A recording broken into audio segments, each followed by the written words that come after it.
Hello there, this is Finn Fournier, and here's my reading of the DarkStar One game manual. And right now, it's May 27th when I'm recording this. On Galaxy of not Galaxy, Good Old Games, the Galaxy there. It's on sale for $2. I usually try to prioritize food, but it was 80% off, so that's where I got it. Unlike Freelancer, I actually bought it, so I feel less bad about making a thing out of this. But let's see here. Extras, no, show folder is where you find the game manual, and it's if you want to read it for yourself after you get it properly. But yeah, under downloads, and there's the manual there, so you have to export it first, right? But I already did there, so yep, that's that there. Anyway, so back to this though. It's only 33 pages. So I'm going to zoom in for reading the text though, but it's good cover art, I think. It's kind of like, 2006 when this was made. This was good then, at least. So there's all the things. There is an epilepsy warning, which I suppose, especially with the frame rate issue when I'm recording it, there's a frame rate issue. I don't see it, like, while I'm playing it, but on reviewing it, it's like, every time I move the mouse, it skips back a frame occasionally, So that's a pain. So yeah, epilepsy warning. So a very small percentage of individuals may experience seizures, etc. So yeah, be careful if you have that problem. Do that. Careful there. Okay, prologue. The past several centuries have passed since the Great Galactic War had been devastated. Okay, I'm gonna zoom in here. Hopefully everyone can read that as well. Prologue. The past several centuries have passed since the Great Galactic War had been a devastating escalation of conflicts between the factions. It all began with a misunderstanding, the so-called Damocles incident, when the Mortok destroyed the Terran cruiser Damocles during a routine inspection. War broke out between the Terran and the Mortok. Arak and Raptor became involved, siding with the Mortok, while Octo supported the Terran. The Thule delivered weapons to all parties involved and then attacked the weakened opponents. The Great War ended after 40 years, although none of the opponents were declared victorious. The Terrans sustained the heaviest losses as their systems were virtually destroyed. The Thule had gained the most by almost doubling their territories due to their smart warfare. They avoided most of the battles, protected the borders of their territories, and provided the opposing parties with weapons. This is about a video game for anyone lacking verbal comprehension or data mining robots that also do, obviously enough. The Terran promoted establishing a galactic union. The Terran faction promoted establishing a galactic union in order to prevent such a devastating war from breaking out ever again. All factions should participate. The Thule, however, a people of Terran origin, showed no interest in a galactic union. The Great War did not affect them negatively, and they regarded the desire to establish an intergalactic body as a weakness of the other factions. Moreover, across all factions, everyone was opposed to the Thule's genetic experiments or despised them. The Thule regarded these mortals also as weakness. After all, the Thule regard all other people as undisciplined, semi-civilized beings driven by organic instincts.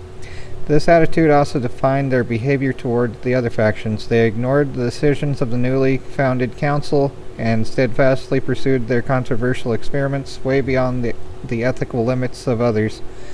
Finally, they were excluded from the council. Afterwards, the Thule completely isolated themselves from the others. They disappeared for more than 3 decades. They were comfortable in their chosen isolation and turned their attention to advancing their research. With each new implant and every enhanced nanobot, they still strive for perfection. They sound like Asimov's spacers, at least like in the Foundation series when they got found again. It's like, okay, there. Anyway, the future. In DarkStar One, you assume the role of Kyron Jarvis, a young fighter pilot whose father was removed from the universe by the Thule recently during a secret mission. As Kyron uncovers clues that his father's ship had been sabotaged, he embarks on a journey in order to pursue the perpetrator. Soon he learns that the Thule no longer seem content with their isolation. Confrontations occur frequently. Thule drone ships appear out of hyperspace and attack facilities of all factions. Chiron finds himself between the lines of a dawning intergalactic war. In fiction, this is a game. Once again, snooping robots, this is about a video game. Yet Chiron has a secret doom thing at his disposal. His father's legacy is the extraordinary long-range fighter DarkStar One. It is part of a very old legend revolving around an ancient people. With your help, the DarkStar One will develop into the most powerful battleship in the universe throughout the adventure. Being a fighter pilot means spending most of your life in the cockpit of your ship. You fight battles in space. You fly to numerous solar systems, or you dock at trade stations where new missions and many other tasks are awaiting you. New horizons await, as the colony ship in Sins of a Solar Empire used to say. A vast and exhilarating world is waiting for you. A world that offers you the freedom to choose your activities: bounty hunter, mercenary, pirate, smuggler, trader, or escort pilot. It is your choice how to earn the money for your urgently required remote entropy increasing devices and other equipment for your ship. So, minimum requirements. Hopefully everyone has this. I think the problem is I don't really have a thing for shader. I don't know for sure. Like, most things that say they require shader don't. So, at least like Shader 3.0, that obviously doesn't. It says no. So, but it seems to at least let it run for Shader 1.0. But either way, hopefully I'll get a better computer at some point and actually be able to run it without having a problem. Either way, there's all that stuff, and there's the game installation that's irrelevant since everyone knows how to do the other thing. Getting started, main menu. You can choose between starting a new game and loading a previously... Okay, everyone knows all that sort of stuff. The adventure awaits. Okay, save games, screenshots, yep, print screen. So, okay, space stations. There's the leave button, dock, trade, terminal, panorama. That is kind of neat, getting to see the ships go by. You know, sitting at the dock of the bay. So, side mission, smuggling. If you have illegal cargo and you get it past everything. Which is a little bit terrifying if you think about it, because if you don't know already what isn't allowed on a ship, on a station I mean, then it's like, you know, they could stop you and be like, hey, you have something that we're deciding is bad here. Like, chill out. But yeah. Okay, so yeah. There's the things there. Landing on stations. In order to land on a station, you must establish audio contact. You press K when you're within range, and at the station person ask for permission to land. If your criminal record is too high, more than 2 points, the permission will be denied. Wow, that's lovely. I didn't know that. Haven't had that problem yet. But yeah, and so yeah, pretty much you fly to within range and have sight of the docking bay thing, and K, and then 1, and you fly there as fast as you can. Unlike in X Beyond the Frontier, and I don't know about the other X games, it doesn't have this thing where you have to be exactly perfect on how you dock. So yeah, you can just afterburner your way to the thing, and as long as you get there, it's fine. So you'll leave the station. If you own any cargo drones, they will follow you automatically. Dock, if you're searching for weapons or equipment for your ship, this is the place to look. Wait, dock is up there? What is this then? 9 buttons for info bar. No, that's a different thing. Okay, this part is actually the more intuitive. I'm gonna go on to more of the things pertaining to the interesting parts of the game. The smuggling, though, I haven't done that, but yeah, apparently if you have that option, then that would be a thing there. If you have purchased goods on another station that are illegal in the current system, you'll be able to sell them to a smuggler here. Tip: whenever you approach a police patrol ship outside of a station, your ship will be scanned for smuggled goods. If you are caught, you will immediately receive 2 penalty points. Afterwards, something happens that might be confusing at first glance. While the police will try their utmost to stop you from reaching the station will generously grant you permission to land. The reason for this contradiction is easy. Each station is a free trading zone to ensure inefficient interstellar trade. However, if you have 3 penalty points or more, an agreement with the police will come into effect. The permission to land will be denied. What? Okay, well, I thought it said 2. I haven't seen this in effect, so I guess that's a thing. That looks like the thing for equipment, not dock. I think they upgraded it or something. In the game itself it says equipment rather than dock. So yeah, let's go past there. So in space, alright, yeah, there's the contact list, and it's interesting, like when Iona talks, she looks almost like Sarah Kerrigan before she got turned into the Queen of Blades. But yeah, anyway, ship status is number 1. Yeah, so that's the hull there in the middle. The green on the sides, that's your laser energy, and the blue's your shields. I don't know about 2 here. 2, recharge distribution. Moving the lever will decrease shields recharge rate in favor of weapons recharge rate and vice versa. I don't know the button for that. So, let's see. It is called recharge distribution. So, what is the button for recharge? This is at the end of the thing. Transfer energy to weapons, transfer energy to shield. So number 4 or left cursor. Okay. Number 6 or right cursor. So you have to use the keypad. So number 4 or number 6. Oh, number 4 on the number pad. Okay. So that could work out there too. So that's the thing that allows you to do that. If you have the equipment installed that allows you to do the flux thing or whatever it is. Alright, back to this though. Where are we? Okay, so yeah. So that's using the arrow keys or the number pad keys for shifting that slider. So you get more stuff there or more there. Alrighty then.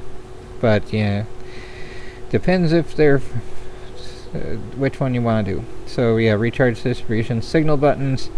There are 5 buttons. These 5 buttons will be displayed when appropriate. They're meaning from top to bottom. Time acceleration.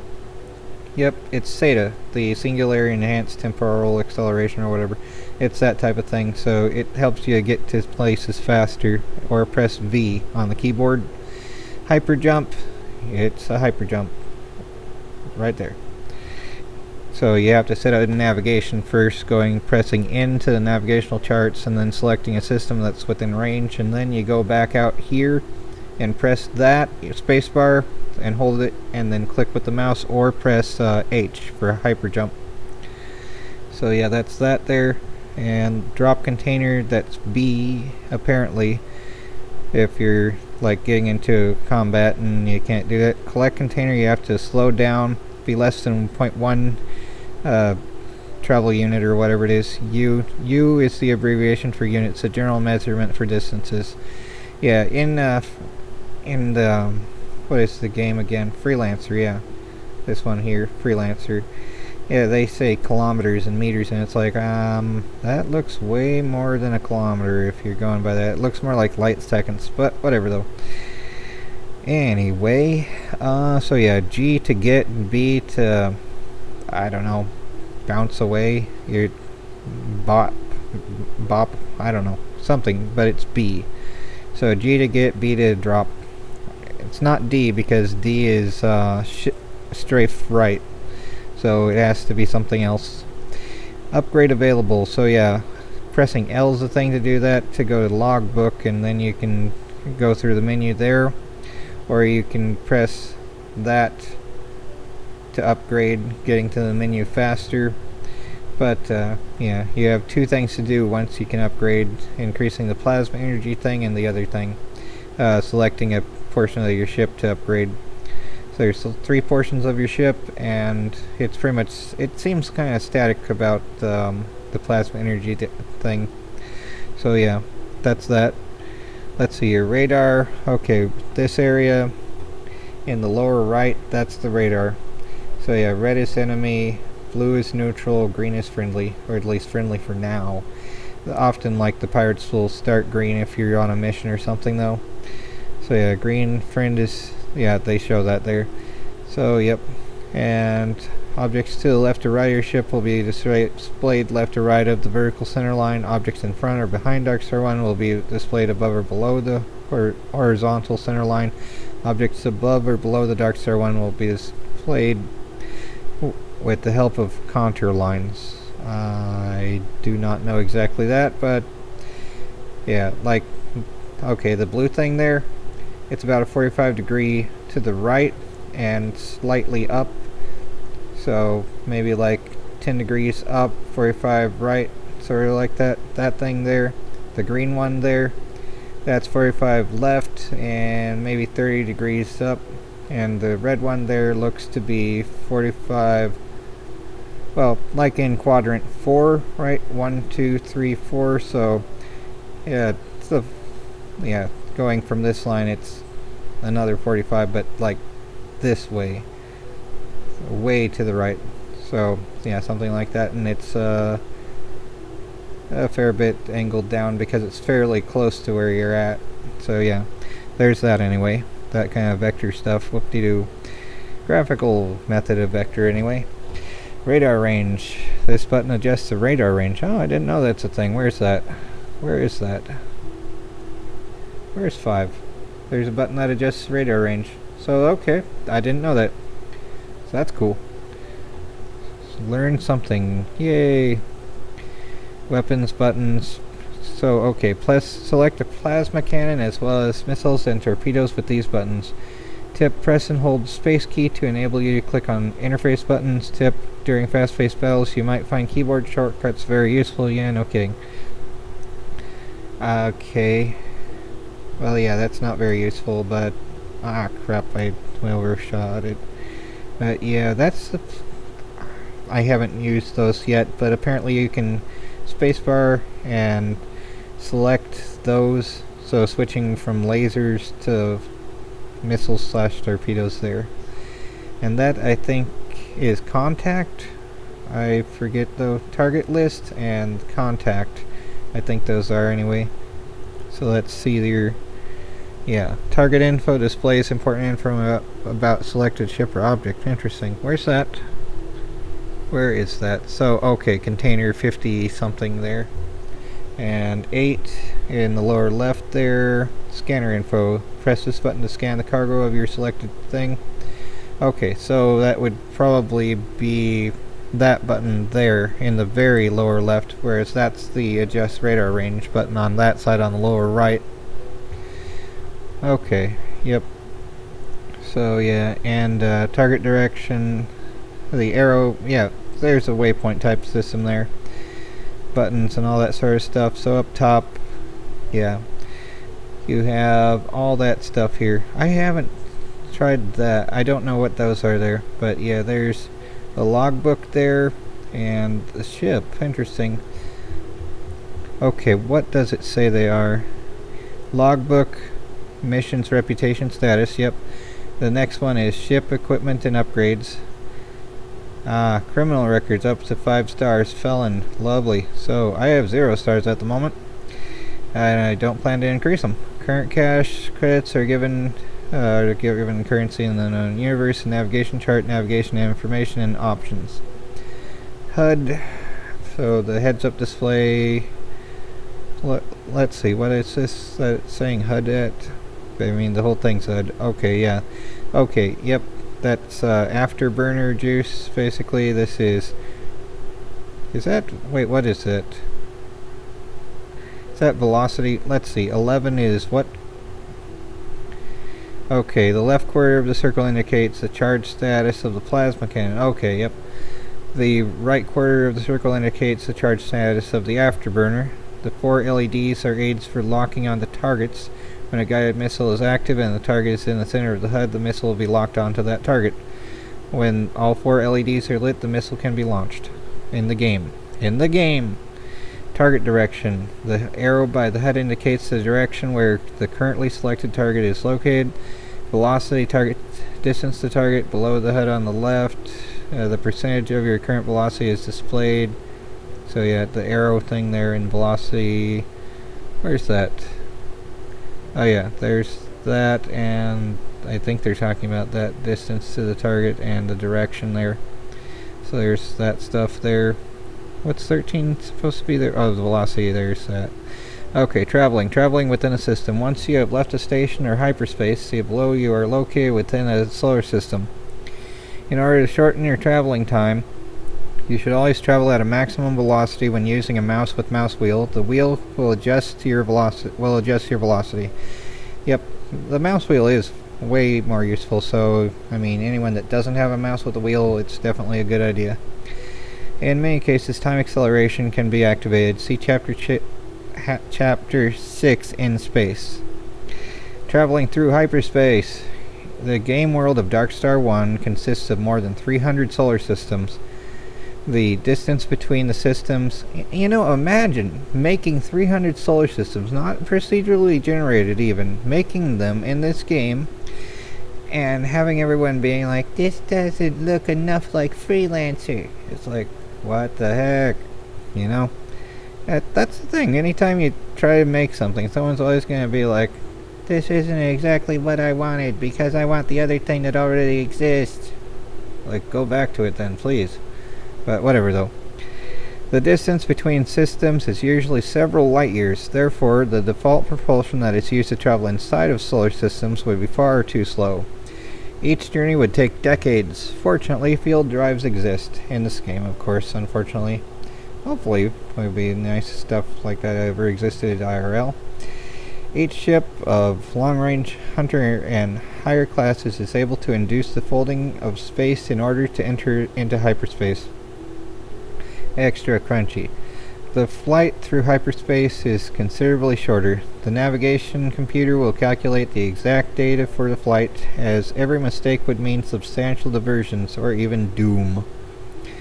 Traveling through hyperspace poses one problem. How do you leave hyperspace? Creating an opening from hyperspace to normal space requires more energy than a ship smaller than a cruiser could muster.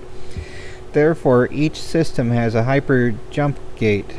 They enable ships to leave hyperspace and return to normal space. However, this is not quite as easy as it sounds. You require the exact position of the hyper jump gate, and additionally you need a key. The Chapter 7.4 Keys and Unlocking Systems describes how you'll be able to meet these requirements. The navigation chart. The navigation chart shows all data that the navigation computer has collected and stored. In order to fly through hyperspace, you have to select a target within the range of your field drive. Once you have selected your target system, you initiate the jump from your cockpit. So there's all this stuff here. So yeah, there's pirates, there's the system that you're at, right?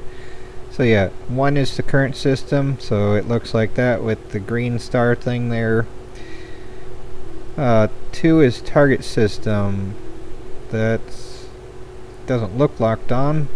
I think usually there's a circle on there when you click it. Maybe they just screenshotted the wrong thing for that, at least. Left clicked on a solar system with available key. The system must be within range, the 8 and 9. 3 borders of factions territories. 3. So yeah, this thing here, that's the border of faction territories. 4 known system key for jump gate available. So where's 4? That one? Okay, so that's that. 5 unknown system. You will receive the key when you enter a neighboring system. So 5 is the question mark. Okay. 6, an artifact is hidden inside an asteroid in this system. In order to reach it, you must have a key to that particular system. So number 6, where is that? There? I think it looks like a green blob rather than that. I think they must have updated it because that's not what it looks like in the game I'm playing, at least. But yeah, it looks like a green blob of some kind. So yeah. Pirates occupy the system, liberate it. Simply travel there and defeat the pirates, and you will receive a substantial reward and an artifact. Yep. Pirates. Always more pirates everywhere. Current range. The drive will be depleted after the journey. However, it will recharge over time, within a minute or so. But if you're jumping into a system with pirates that are nearby, you can always occupy your time by dealing with the pirates that are like, we want more free stuff. Anyway, maximum range, where's that list? Maximum range 9. So, okay, yeah, that's the maximum range, evidently. That circle there. So that's that. And cluster border is 10. So that's the cluster border. There. Okay. 7.4 Keys and unlocking systems. You require a key to the jump gate in order to enter a solar system via hyperspace. Usually you will receive the keys to neighboring systems when you enter a system. Exceptions to this rule. Storyline. Friends and clients will give you specific keys for certain areas and tasks. 2. Hidden systems. In each cluster, with the exception of the starting cluster, is a hidden system. You will only be able to obtain its key by completing a side mission. These special assignments will be offered via a special button on certain stations within the cluster. Story and free game. Story and free game coexist equally in DarkStar One. The story will lead you to unknown areas, new adventures, and more artifacts. It enables you to enhance the DarkStar One and to upgrade your ship's technology. However, in order to use the new opportunities that the story offers you, you will also need the free game. I mean, yeah, it's like the side quest versus the main quest.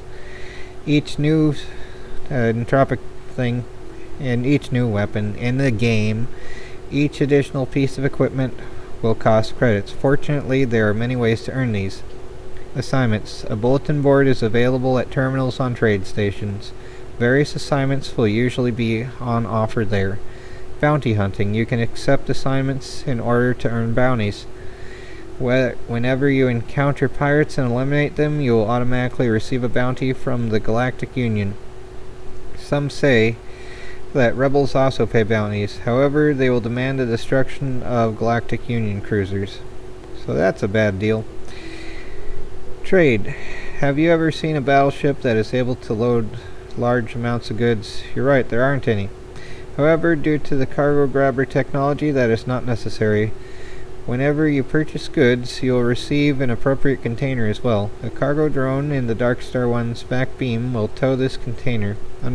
Unfortunately, this will render the ship sluggish. If a fight is imminent, you can simply drop the container and pick it up again once the fight is over. Tip. See tips in Chapter 5, Space Stations. When a police scan... I think I already read that. When a police scan, it's G to get, B to drop.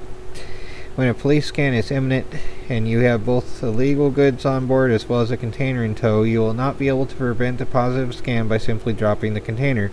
This is because the ship carries some of the goods in its cargo hold and the police will still be able to detect the illegal wares. You can get a jammer though. I already got one, although I haven't used it for smuggling. I just like buying whatever I can get. Smuggling is similar to trading. You purchase goods for favorable prices in one place and then sell them for higher prices elsewhere. Depending on the system governments, certain luxurious goods are illegal. If you manage to get past the police and reach the trade station with illegal goods, you can sell them to a smuggler on the station. I just remembered something. I don't think it shows in this map, does it? No, but when you hover over a system, it has a list of goods, and some of them are in red squares. I'm guessing the red square ones are the ones that are considered illegal within each system. So if you're carrying something like that, it might be good to not, yeah, unless you're trying to do that. It would stink to accidentally do that and just get points for that. Woo, smuggling. Okay, so yeah, we did that. We read that anyway, right? Depending on the system government, certain luxurious goods are illegal. If you manage to get past the police and reach this trade station where it's the legal goods, you can sell them to the smuggler. Okay. 5. Piracy. Whoever steals a container from someone else in order to sell it qualifies as a pirate. If you intend to steal a container, shoot at a cargo vessel and hope that it drops its containers. Collect these containers with your cargo grabber and disappear into the next system. Space combat. Fights will usually ensue when you 1. Attack a hostile target, 2. Run into trouble with the police, or 3. Become the target of pirate attacks. Here are a few useful hints on how to survive these fights. Make good use of afterburners and reverse thrust. Activate the afterburner when enemies attempt to flee, and use reverse thrust when you are unable to keep your enemies within your line of sight. Yeah, it helps with rate of turn, basically. So yeah, pressing S while having the mouse go toward their arrow, that seems to be the fastest way to get them in view again. At least so far as I've found. Your opponents will attempt to predict your movements during battle just as you attempt to predict theirs in order to score better hits. Therefore, it is important not to fly in a straight line when engaged in combat. Use the ability to move sideways or roll the ship, as that will mislead your enemies. Use the plasma cannon. Discover how to apply the various effects efficiently. In difficult times, use missiles as often as possible in order to eliminate your enemies quickly. So yeah, if they're overpowered, you do want to do that. The further, relative to what your ship already has. Everything's difficult by relative measure of stats versus stats, basically. The further you advance into space, the more difficult your opponents will become. Remember to upgrade your ship and maintain the latest available technology level. Special missions that are offered on various stations are usually very difficult. If you fail, you should perhaps apply another strategy. Some special opponents are capable of unusual tricks, which they will apply when they cannot get rid of you. Don't be afraid to try out weapons other than the laser. Advanced weapon systems, such as incorporating missile and plasma technologies, often have distinct advantages over the standard laser of doom. Evade shots from your enemies by frequently rolling your ship and using strafe, just as you use a point of impact when targeting your enemies. So do your opponents. As such, your enemies will attempt to predict your flight path. Even if you were flying in circles, they would monitor this and still be able to score perfect hits. If you maneuver your ship sideways or perform a sudden roll, they will find it much more difficult to lock onto their target. The target radar at the bottom left of your screen features a display indicating the difficulty level of your opponent in 5 levels. Knowing the strength of your enemy might be useful when you have to decide whom to go after first. When all 5 levels of the bar are filled, you are facing a most difficult enemy. Yep. Artifacts and ship upgrades. Collecting artifacts. The DarkStar One is an extraordinary ship. Extraordinary. Kayron's father constructed it with the utmost secrecy from artifacts of an ancient people. These artifacts are of organic origin, and they are able to merge with various parts of the ship in order to improve their attributes considerably. It's a ship, a living ship. It's a Leviathan. Wow. Many of these artifacts can still be found all over the universe. In order to facilitate the search for these artifacts, the DarkStar One features a special scanner. As soon as you enter a new cluster,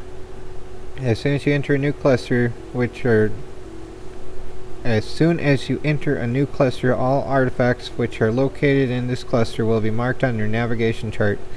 These artifacts are usually hidden inside asteroids. The DarkStar One has to fly into the inner areas of the asteroid and approach the location of the artifact. The artifact will be absorbed as soon as the DarkStar One is sufficiently close. Liberating occupied systems. Pirate symbol on the navigation chart will also yield an artifact as a reward. Upgrade points.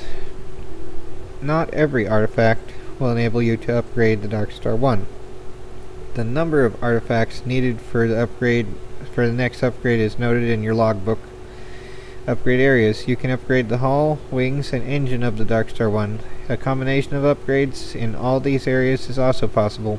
Therefore, you have the choice to select the advantages that suit your style of gameplay. Hull increases the resilience of DarkStar One. Hull armor and shield bonus, or increases the number of turret mountings. Wings increases the number of mountings for 4 weapons. Increases the ship's agility. Engines improves the general energy supply. Afterburners, weapon systems, and shields will recharge faster. increases maneuverability towing containers. So, yep, 3 areas to work on. Equipment class. Whenever you upgrade one area of the DarkStar One, the maximum class of the other areas will also increase. Example, upgrading the engines of DarkStar One will also increase the maximum weapon class for 4 weapons, turrets, and missiles. The same applies for the energy class, etc. Upgrading versus equipment. Upgrading the DarkStar One with artifacts permanently increases the ship's attributes. However, this does not mean that new equipment is not required. On the contrary, when a new mounting for weapons becomes available in the game, after an upgrade, you have to purchase a new thing that you can fit to it. The Plasma Cannon. The Plasma Cannon is a weapon unique to the DarkStar One. You will be able to upgrade the Plasma Cannon with each ship's upgrade. The corresponding technology tree is available from the logbook. I still haven't figured out how to use that, but I don't know. I'm sure it's somewhere. I was hoping I'd find it here, but this is its listing. Wow. Alright, 11.1. The Galaxy. Information about the DarkStar universe. The Galaxy. DarkStar One actually contains part of the Milky Way itself, from where the Terrans originate, and where the solar system with a planet called Earth is located. Yet there are more than 300 solar systems available for exploration. Each system has a political orientation, an economy system, a ruling government, and a financial status. The characteristics of these basic conditions vary from system to system, thus affecting the activity of traders, pirates, police, and availability of goods and ship's equipment. Each system features several planets as well as space stations and asteroids, but only one trade station. The entire exchange between systems takes place on these trade stations. A cluster consists of several solar systems. Clusters come in various sizes, and the distance between them is usually longer than the distance between systems within the same cluster. Therefore, many traders will only do business within their home clusters. Each of the 6 factions that inhabit this part of the galaxy own several clusters. They own. Okay, political disputes. Galactic Union. After the Great War, the Federation, basically. The Galactic Union formed to prevent large-scale wars from ever breaking out again. Initially, the GU was founded as an alliance between the factions. However, a faction cannot speak for all the people within a solar system, as each system is independent and has a different government. Most of the solar systems, more than 50%, joined the Galactic Union through the envoys.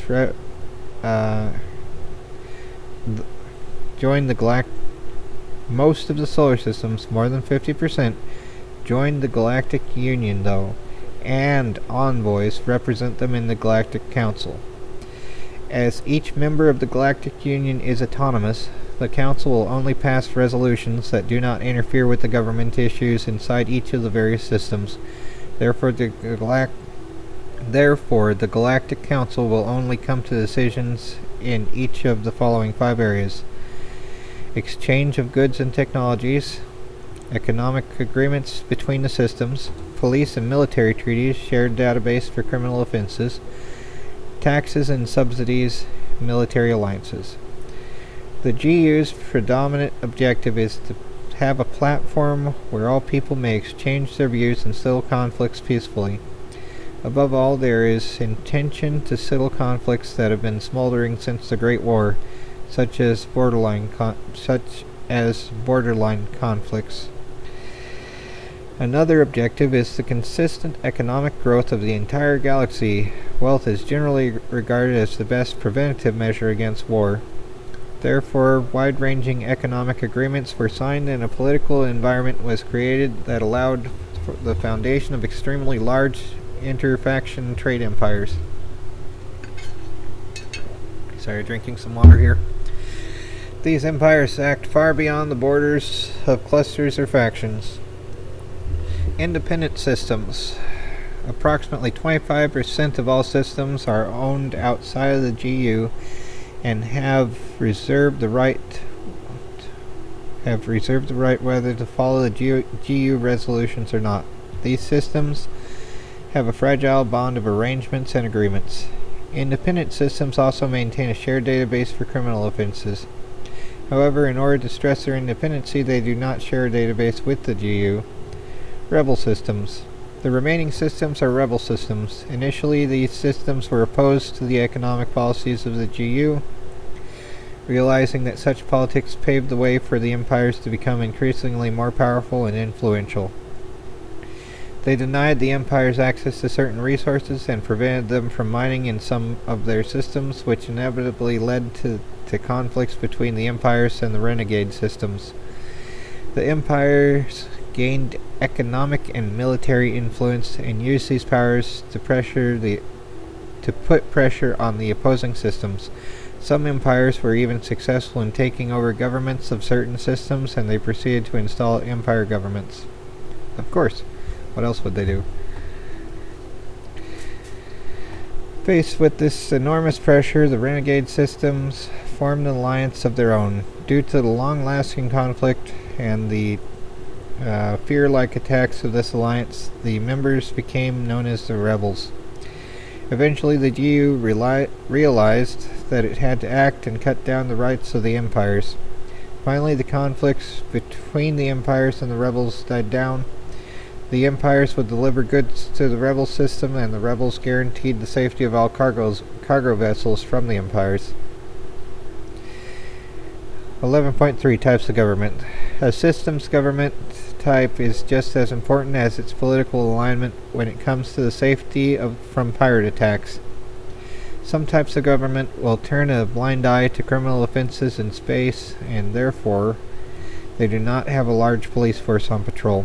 The classification, whether goods are illegal, also depends on the type of government. Stable types of government, such as democracies or empire leaderships, usually rule GU systems, whereas anarchy and federation can be found predominantly in rebel systems. Government, democracy.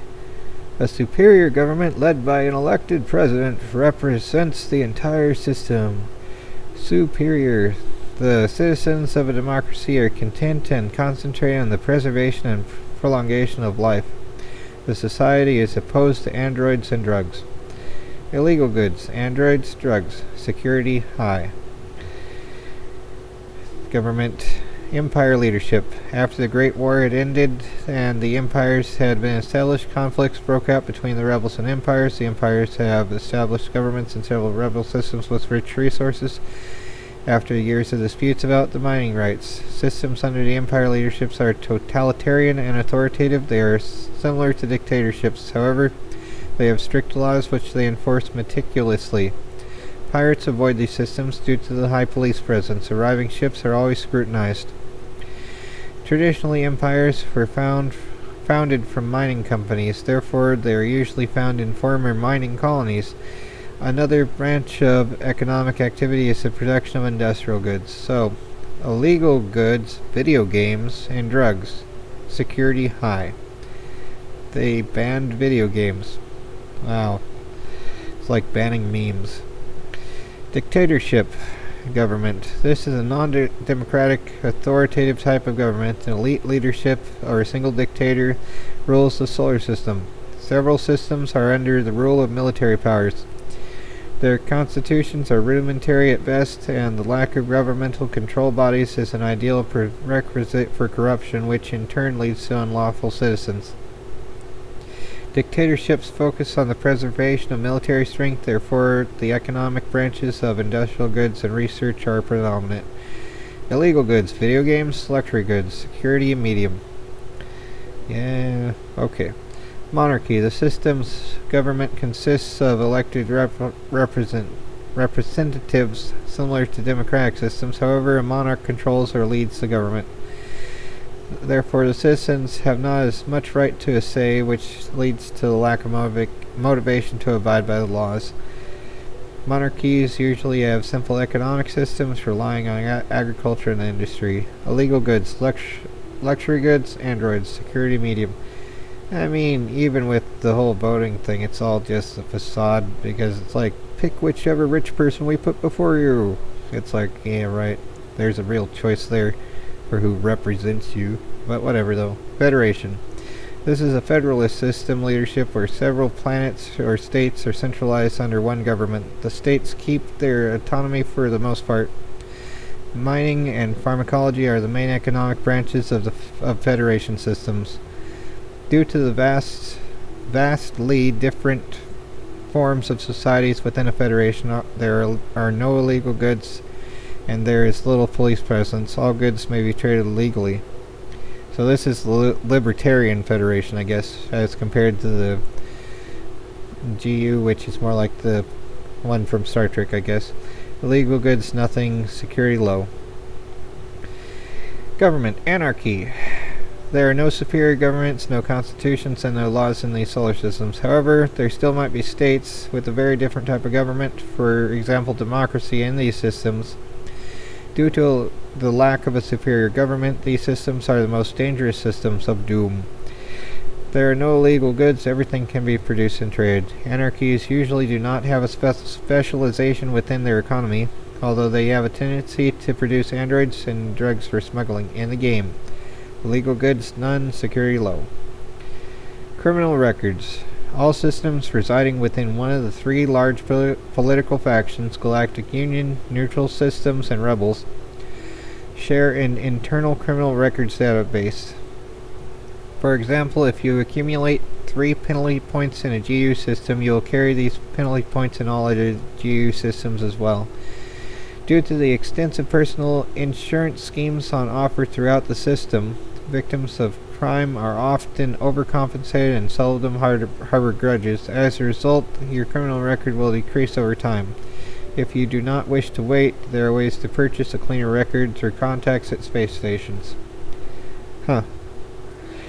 Your GU criminal record will be deleted when you liberate occupied systems. Yay! Tip: if you have accumulated a criminal record of 3 or more points, you will be able to have your record hacked and wiped clean for a fee. So, okay, that's based on that. Okay. Economic systems. Each solar system maintains its own economy. The economic system determines which goods are classed as exports and how technologically advanced the solar system is. These economic systems are known throughout the universe. Agriculture colony, industrial colony, research colony, mining colony, pharmaceutical colony, service colony. You'd think you'd have a little of each on every planet. Whatever though. I guess it's primary one though. Oh well. 11.6 Economic situation. A system's economic situation, poor, prosperous, or wealthy, influences the activity of pirates. Wealthy systems attract more cargo vessels, thus more pirate activity is likely. The latest GU Security Board survey revealed that pirate attacks occur twice as often in wealthy systems than in poor systems. Technology level of space stations. The technology level of space stations determines the quality of equipment that will be available for purchase. Open the dock menu, or equipment menu in the version that I have at least, in order to find out your current space station's technological level. Okay, so I don't know for sure about that, but it probably is equipment anyway. General rule. Technologically orientated economy systems, industrial colonies, and rich systems feature higher technology levels. Who owns space stations? Generally, the system's government owns trade stations and research stations. However, the empires are leading several governments and some empires invested in certain space stations. Therefore, the empires will have an influence on these space stations. What is the legal status of space stations? Trade stations are free trade zones. Some systems have adopted this legality only recently. It was commonly agreed that a neutral ground is essential for interstellar trade. Today, these free trade zones exist in all systems regardless of their governments or political orientations. However, each trade station has an agreement with the local police. Known felons will be denied permission to land. Petty criminals will still be granted landing permission even if the police have already taken action against them, like smugglers. What are empires? Empires are extraordinarily large companies of all trades, production of energy, manufacturing, researching, mining, etc. Most of these empires are not confined to just one solar system, but have expanded their business to several systems. The empires are rivals. However, they usually come to arrangements and they focus their hostility on the rebels who are a thorn in the side of the empires. It is quite feasible to find 3 or 4 empires operating within a cluster due to the agreements that the empires have negotiated. Several empires even act beyond the boundaries of clusters and races. And I said that word. Currently, there are approximately 60 empires registered in the GU territories. Many public institutions fell into the hands of the empires when bankrupt governments were privatized throughout history. In extreme cases, one or more empires took over the government, and so created empire governments. Rebel systems are opposed to the empires. Additionally, companies are not allowed to exceed a certain size limit. Due to these restrictions, it'd be nice if they did that to the stupid BlackRock thing that's like turning everything to crap. Everything needs to have like anti-trade laws when they get past the point, antitrust laws. I mean, like seriously, monopolies turn everything into crap. That's what they do. And it's just numbers, just calculate, but whatever though. Due to these restrictions, there are no empires in rebel systems, and empires are denied mining rights within these systems. Small mining companies govern over the asteroids in rebel systems. Currency. The currency that is shared throughout the known universe, enabling interstellar trade, is measured in credits. Traders will always display their prices in this currency, even if some factions may have a currency of their own. Language. Terra is the adopted common language of all factions. It is not unheard of for factions to use one or more of their own hereditary languages in private environments. However, the centuries of negotiation and interfaction relations have elevated the language of Terra to an officially accepted and wholly acknowledged universal status, albeit spoken with varying pronunciation and a host of regional and factional dialects. Not to mention a range of eccentric, eclectic, and exotic accents. The characters. Okay. You'll meet many characters throughout your adventure. They originate from different factions and will assist you with solving your missions in many ways. Kairon. Kairon is the hero of the adventure, and initially he embarks on a hunt for his father's universe remover. But soon he is drawn into the turmoil of a dawning galactic war. And another word that I probably can't say. Yay! Not like I'm ever going to be monetized anyway, though. Kairon is still young, even for a Terran, but he is a natural talent when it comes to flying in space, and he has had the opportunity to gain a lot of experience in a cockpit already. Kairon has the ability to bring people from various factions together, and he has a winning personality that everyone finds hard to resist. Commander Shepard. Right? Robert. Robert is a Terran in his early 50s. He is an excellent engineer, and he is famous for his development in modern shield technologies. He and Kairon's late father built an important security company, and he is an advisor for security to the Galactic Union. Robert is very ambitious, and he is intelligent enough to recognize the strategic advantages of a new technology. Maybe that is the reason why Simon did not confide in him about constructing the DarkStar One. Jack. Jack is a daredevil par excellence and an ace of a pilot. He used to work in Robert's security firm as an escort pilot. When the sabotage to the ship of Kairon's father was linked to him, he disappeared, and now he is hiding from Robert and his men. This is not difficult for him, as he comes from a smuggling family and knows the tricks of the trade. Aona. Aona's sweet and innocent demeanor is deceiving. She has something stubborn in her eyes that betrays her willpower and the ability to assert herself. She is a contradictive character. On the one hand, she has a decent personality, and she would do everything for her friends. Sometimes she even comes across as naive or scatterbrained. On the other hand, she She led the unsettled life of a smuggler, and that requires craftiness and toughness. She's an ENFP there. These sides of her personality. These sides of her personality form a contrast to each other, and they are the basis of her dry and sometimes sarcastic sense of humor. Yep, like Val Maldoran, pretty much. Ramirez, a pirate with lots of honor. I haven't seen this guy yet. A pirate with lots of honor and even more courage. These are characteristics of the Mortok, who are always prepared for battle. Just like most of his fellow Mortok, he is straightforward and courageous. When he speaks, his voice is booming, and his jokes are crude. He's a Klingon.